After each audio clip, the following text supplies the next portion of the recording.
आपकी भावनाओं के लिए, आपकी समस्याओं के लिए मध्य प्रदेश का मुख्यमंत्री शिवराज जी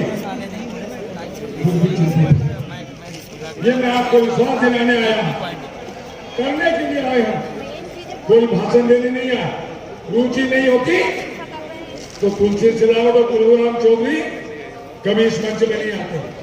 मध्य प्रदेश की सरकार की ये भावना है जो 26 सूत्री मांग जो आपने रखी है। प्रदेश सचिव है, उन्होंने विशेष आग्रह करके मुझे साथ लाने का प्रयास किया, लेकिन मैंने कहा कि आप जाओ, व्यवस्थाओं को संभालो, मैं अजाक्स के सम्मेलन में जरूर आऊंगा। और आने वाले समय में जब कभी भी आप याद करोगे, अभी तो बहुत कम समय लोगों को सबको 2-2 मिनट बोलना है, लेकिन फिर भी आप सब लोगों के जीवन की मंगल कामना करता हूं और ईश्वर से प्रार्थना करता हूं कि उस ईश्वर ने जहां किसी ने भेद नहीं रखा, उस ईश्वर से प्रार्थना करता हूं कि आप भी, आपका भी खून वही कलर का है जो खून एक उच्च आदमी का होगा, लेकिन उसमें भेद अगर बनाया है तो जमीन पे चलने वालों ने भेद बनाया है। उन भेद करने वालों को ईंट का जवाब पत्थर से देने की कोशिश करो, तब कहीं जाकर के हम अजाक्स को इस भारत की अग्रणी पंक्ति में खड़ा कर पाएंगे। इन्हीं भावनाओं के साथ आप सब लोगों के जीवन की मंगल कामना करता हूं और ईश्वर से प्रार्थना करूंगा कि आपकी निरंतर जो मांग है, मांग तो ये सब लोग करेंगे, हमारे मंत्री जी बैठे हैं, हमारे कंसोटिया जी बैठे हैं, सब बैठे हैं, ये करेंगे। लेकिन मैं आपसे एक बात कहूंगा जो हमारे किसी भक्त ने या शायद ध्रुवे जी ने कही है कि हम अपना व्यवसाय खोलने की कोशिश करें, नौकरी के पीछे नहीं भागे। व्यवसाय जब हम खोलेंगे तो हम दूसरे लोगों को भी अपना नौकर बना लेंगे। इन भावनाओं को समझें और उन भावनाओं का आदर करके आप उस काम के लिए आगे की और पंक्ति में खड़े हो जाए। इन्हीं भावनाओं के साथ आप सब लोगों के जीवन की मंगल कामना करता हूँ, सबको आशीर्वाद देता हूँ। ओम शांति।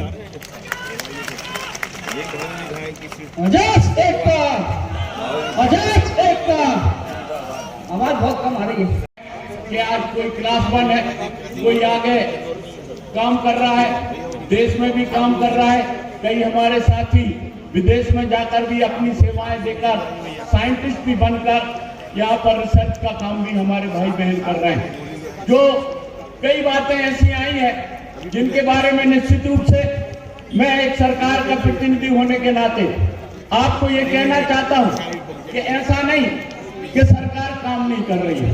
सरकार भी बाबा साहब के बनाए हुए संविधान के अनुसार काम कर रही है और समय समय पर आप लोगों के सजेशन भी मिलते हैं, उन पर भी गंभीरता से हम लोग विचार करते हैं।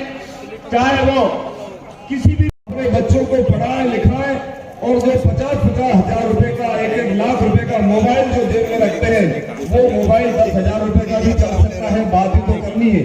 उस पैसे को बचा करके आप अपने बालकों और बालिकाओं को उच्च से उच्च शिक्षा देने का प्रयास करें। जो माताएं हजारों रुपए की साड़ी पहनती है, वो 100 रुपए की साड़ी पहन ले, 300 की साड़ी पहन ले, उस पैसे को बचा करके अपने बच्चों को पढ़ाने लिखाने का प्रयास करें। समय हमारे पूर्वजों ने संघर्ष करके हम सब लोगों को आज यहाँ ला करके खड़ा किया है, तो उस संघर्ष को याद रखना है कि 700 साल पहले, 800 साल पहले, 1000 साल पहले जो हमारे पूर्वजों ने संघर्ष किया है, उस संघर्ष में और इस संघर्ष में कितना अंतर है। ये हमारा मैसेज अभी इस मंच से पूरे देश में जा रहा है। और हमारे पूर्वज जब संघर्ष करते थे तो अभी किसी भक्त ने कहा कि हमारी खबरें जो है समाचार पत्रों में नहीं पहुंच पाती। ये संघर्ष का एक अलग तरीका हो गया है कि हमारा संघर्ष करने का तरीका इतना एडवांस हो गया है, इतना कंप्यूटराइज हो गया है कि हम जब संघर्ष करते हैं तो पूरे देश में सूचना पहुंच जाती है। तो आप घबराए नहीं, आप हताश न हो, निराश न हो। ये संघर्ष मैं भी करता हूँ क्योंकि मैंने भी आपके परिवार में जन्म लिया है। मैं संत हूँ, लेकिन जब मेरा उत्पीड़न का समय आता है तो ये कहा जाता है कि बाल योगी उमेशनाथ जी वाल्मीकि समाज के संत हैं। वहाँ समाज आ जाता है और अगर कोई उच्च कोटि का संत बोलता है तो उसको बड़ी बड़ी पदवियों से सुशोभित करके उसका नाम बोल दिया जाता है। तो मैं भी उस संघर्ष में शामिल हूँ, मैं भी अजाक्स में शामिल हूँ। ये बात मैं आपको कहना चाहता हूँ, लेकिन फिर भी ये कहूंगा कि उस डॉक्टर भीमराव अंबेडकर को जितनी दुआ दे, जितना अपन उनको प्रणाम करें, साष्टांग दंडवत प्रणाम करके भी अगर उनको अपन प्रणाम करेंगे तो मैं समझता हूँ कि बहुत कम होगा, राय के समान होगा। उन्होंने इतना संघर्ष करके आप सब लोगों को इस काबिल बनाया है। इसलिए मैं तो ज्यादा नहीं करके ना कह करके यही कहूंगा कि हम सब लोग जितना भी खर्च करते हैं, शादियों में खर्च करते हैं, बहुत मैं ये बताना चाहूंगा विधायक जी को कि जब 100 लोगों को रोजगार की जरूरत पड़ती है तो सिर्फ 2 सरकारी जॉब होते हैं। 98% लोग या तो स्वरोजगार करते हैं, या उद्यम चलाते हैं, या मजदूरी करते हैं, या बेरोजगार होते हैं। तो हमको जो 98% लोग हैं उनके लिए भी हमको सोचने की आवश्यकता है। उसके लिए मध्य प्रदेश में डीके ने काम शुरू किया है, Dalit India chamber of commerce and industries, उनके साथ अभी विस्तार से बातें हो रही हैं। फंडिंग में दिक्कत है। सभी साथियों ने सरकार में प्रतिनिधित्व की बात कही, न्यायपालिका में प्रतिनिधित्व की बात कही, कार्यपालिका में प्रतिनिधित्व की बात कही और अपनी अलग अलग मांगे रखी हैं। तो मैं सभी मांगों को यहाँ नहीं दोहराऊंगा। मैं यही कहना चाहता हूँ कि जो अजाक्स का हमारा संगठन है वो एक अधिकारी कर्मचारियों का संगठन तो है ही, लेकिन चूंकि वो अनुसूचित जाति जनजाति वर्ग का प्रतिनिधित्व में कोई पोस्ट विकल्प नहीं है। आप में योग्यता होना चाहिए, आप में लगन होना चाहिए, आप में मेहनत होना चाहिए।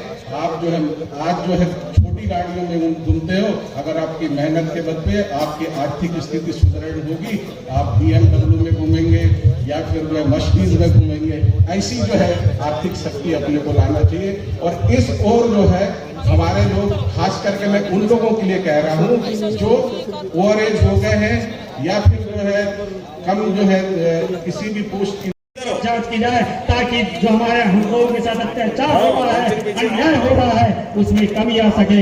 और मैं आपके माध्यम से माननीय शासन को अवगत कराना चाहता हूं कि यदि किसी शरीर का 40% भाग पैरालिसिस हो जाए तो शरीर कभी स्वस्थ नहीं हो सकता। इस प्रदेश की जनसंख्या 40% है। यदि लगभग हमारा प्रशासनिक क्षेत्र में 12 से 15% अनुसूचित जनजाति का प्रतिनिधित्व है। क्या कारण है कि हमारा प्रतिनिधित्व बढ़ने की जगह 40% करने की जगह लगातार घटाने का प्रयास किया जा रहा है। और आप जैसे हमारे माननीय मंत्री, प्रभावी मंत्री हैं आप, और हमारी बात निश्चित है आप माननीय मुख्यमंत्री जी के समक्ष रखेंगे। जो हमारी प्रमुख मांगे हैं, एक पदोन्नति में आरक्षण ये एक टूल्स है जो हर स्तर पर रिप्रेजेंटेटिव भागीदारी सुनिश्चित करने का एक माध्यम है। सुप्रीम कोर्ट का एक निर्णय है और 10 मई 2019 का कि जो 16/4 का है वो एक टूल्स है जो हर स्तर पे एक रिप्रेजेंटेशन सुनिश्चित करने का माध्यम है। बैकलॉग के पद हमारे पूर्व वक्ता कह रहे थे कि हमने बैकलॉग से नियुक्ति हमारे बच्चा किया, हमारे पोता करेंगे। अरे हर 6 महीने बढ़ाने की बजाय एक नियम बना दीजिए कि 1 महीने के अंदर विज्ञापन जारी करके मेरिट के आधार पर सभी बैकलॉग की पूर्ति की जाएगी। तो एक बार बैकलॉग खत्म हो जाएगा, दूसरी बार बैकलॉग आएगा नहीं। 1 महीना के अंदर बैकलॉग की पूर्ति की जा सकती है, लेकिन अधिकारियों की मंशा होना चाहिए। माननीय मुख्यमंत्री जी घोषणा की है, क्या ऐसी मजबूरी है कि जो है GAD जो है नियम नहीं लागू कर रहे हैं? माननीय मुख्यमंत्री जी हित के जो अधिकारी हैं वो उस माननीय मुख्यमंत्री जी घोषणा पूरी नहीं कर रहे हैं। ऐसे अधिकारियों की क्यों बात मानी जा रही है? हम तो माननीय मुख्यमंत्री जी, आप माननीय मंत्री महोदय से निवेदन करना चाहूंगा कि जो संविधान कहता है, जो नियम कानून कहता है, जो आरक्षण अधिनियम 1994 कहता है, उसके हिसाब से आप पदोन्नति नियम बना दीजिए और जो होगा देखा जाएगा।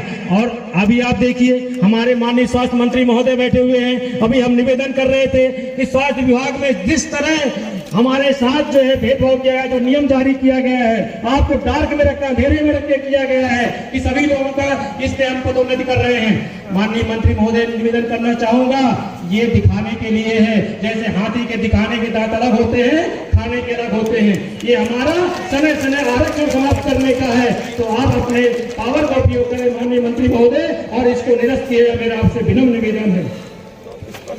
माननीय मुख्यमंत्री जी जो ग्वालियर में 12 जून 2016 को, दिसंबर 2015 में ग्वालियर में और 12 जून 2016 को जो भोपाल में घोषणा की थी उसके पूर्ण कराने के लिए आप ठोस कार्रवाई करेंगे। और छात्रों की छात्रवृत्ति समय में नहीं मिल रही है, साल में एक बार मिल रही है, 4 या 2 बार मिल रही है, जिससे हमारे काफी छात्र जो है पढ़ाई छोड़ने के लिए मजबूर होते हैं। तो मेरा निवेदन है कि छात्रवृत्ति जो है मंथली मिले, ताकि हमारे सभी छात्र जो है रेगुलर अपनी पढ़ाई कर सके। और अतिथि विद्वान जो PSC पास हैं उनको नियमित नियुक्तियां की जाए, मेरा निवेदन है। अनुसूचित जाति जनजाति के जो विशेष घटक योजना है, जो हितग्राही मूलक में उसको 100% उपयोग किया जाए। चिकित्सा शिक्षा विभाग में एकल पोस्ट करके जो निजीकरण करके सब पोस्ट समाप्त कर रहे हैं, उसके प्रथा को समाप्त करके एक जाई रोस्टर जो है HOD लेवल पर बनाई जाए। और अभी जो घोषणा की है कि चतुर्थ श्रेणी और तृतीय श्रेणी की जो हम आउटसोर्सिंग के द्वारा नियुक्त की जाएगी, आजाद उसका पुरजोर विरोध करता है। मेरा आपसे निवेदन है कि माननीय मुख्यमंत्री जी ने घोषणा की थी 12 जून 2016 को कि नियमित नियुक्तियां ही की जाएगी। ऐसी क्या मजबूरी है कि आउटसोर्स के माध्यम से भरने का प्रयास किया जा रहा है? आप नियमित नियुक्तियां कीजिए ताकि OBC SC ST का रिप्रेजेंटेशन सुनिश्चित हो।